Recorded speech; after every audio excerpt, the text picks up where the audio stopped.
Hello, welcome to BackToCoding. In today's practical, we'll see how to add a spinner input control for selecting a phone label.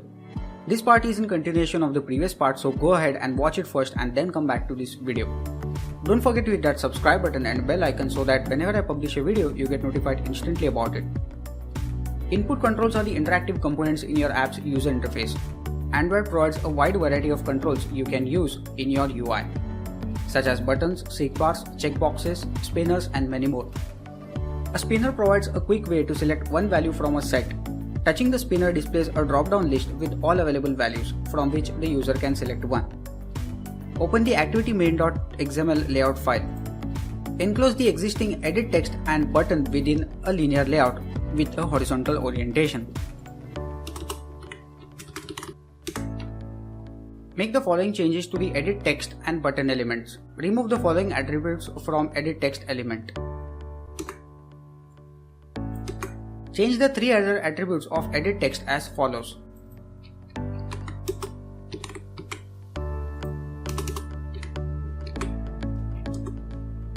Add a spinner element between the edit text and button element.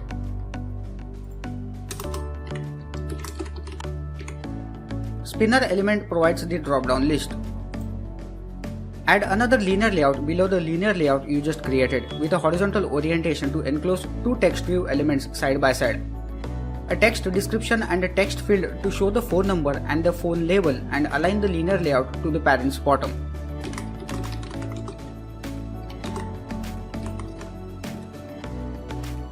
Add the following text view elements within the linear layout.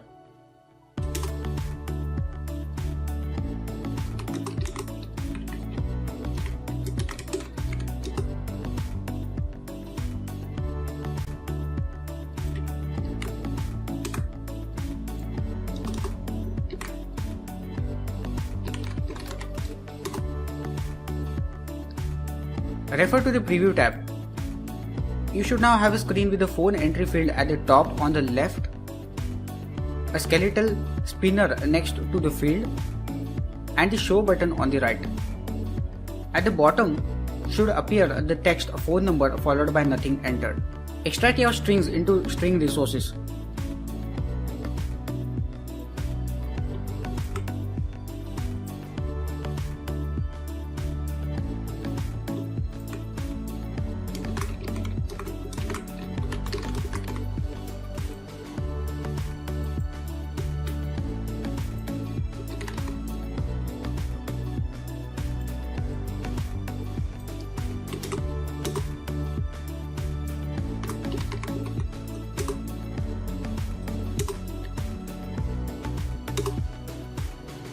The choices for this phone label spinner are well-defined static strings, home, work, etc.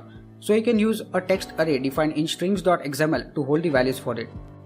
To activate the spinner and its listener, implement the AdapterView.onItemSelected listener interface, which requires also adding the onItemSelected and onNothingSelected callback methods.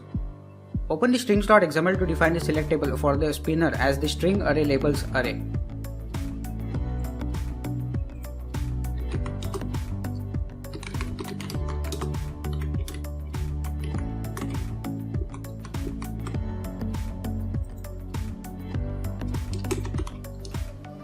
To define the selection callback for the spinner, change your main activity class to implement the AdapterView.onItemSelectedListener interface as.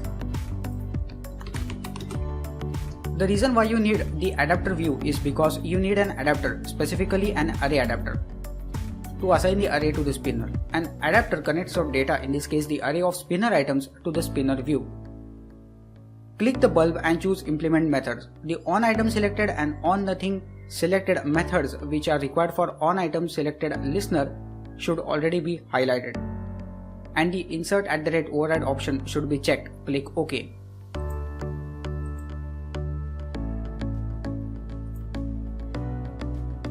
This step automatically adds empty onItemSelected and onNothingSelected callback methods to the bottom of the main activity class. Both methods use the parameter adapter view. The question mark is a Java type wildcard, enabling the method to be flexible enough to accept any type of adapter view as an argument. Instantiate a spinner object in the onCreate method using the spinner element in the layout label_spinner and set its listener spinner.setOnItemSelectedListener in the onCreate method. Add the code to the onCreate method. Continuing to edit the onCreate method, add a statement that creates the ArrayAdapter with the string array, labels_array using the Android supplies simple spinner layout for each item, layout.simpleSpinnerItem.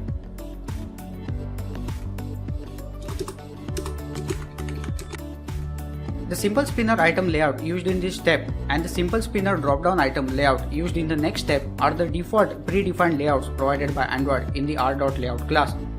You should use these layouts unless you want to define your own layouts for the items in the spinner and the spinner's appearance.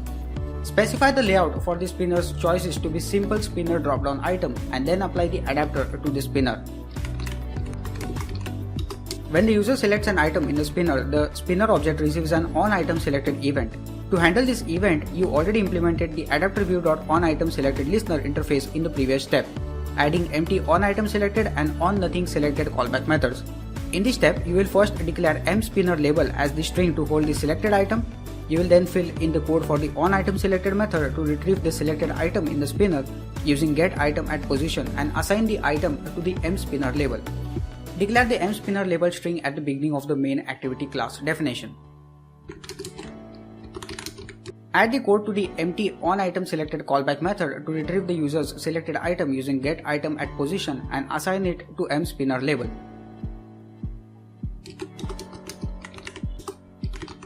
Add code to the empty onNothingSelected callback method as shown below to display a logcat message if nothing is selected. The tag in this statement is in red because it hasn't been defined. Add mainActivity.class.getSimpleName to use the simple name of the class for tag. Extract the string resource for onNothingSelected to nothingSelected.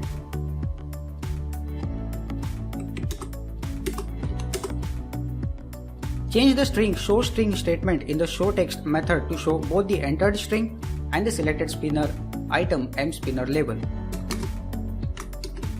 Run the app. The spinner appears next to the phone entry field and shows the first choice home. Tapping the spinner reveals all the choices. After entering a phone number and choosing a spinner item, a message appears at the bottom of the screen with the phone number and the selected spinner item.